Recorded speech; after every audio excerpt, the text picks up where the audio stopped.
Chtěl představit, ne? Aktéry, jako ty scénky. Ne, proč? Ne, na co? Ty jsi aktér. Tak to bude jasný z toho kontextu, to bude jasný, ne, ty vole. Můžu?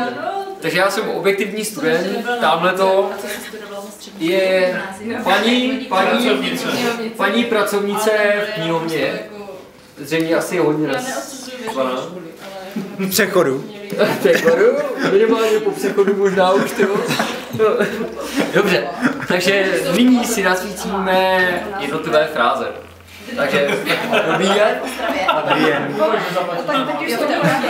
Já bych potřeboval jednu knížku z oboru hotelnictví. Tam máte počítač, tam si to vyhledejte. A vy mi nemůžete zjistit informace? Ne, máte počítač, vyhledejte. Počkejte, ale já myslím, že vy máte centrální počítač napojený na všechny Nejdřív si informace. to musíte vyhledat tam v počítači a pak mi říct kód té knížky. Počkejte, ale vážně, Ano. můj argument, že máte vy centrální počítač se všemi informacemi, který mi můžete poskytnout, to neberete jako můj argument? Ne. Ona tam žádný počítač Tak nemá před tebou. promiňte, ale... Ona nemá? Promiňte, Sakra, to jsem si naběhal.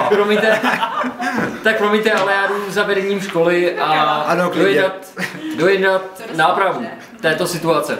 Protože si nemyslím, že vy jste adekvátní pracovník, který byste měl, nebo jako byste měla být umístěna v knihovně této školy. Dávám výpověď.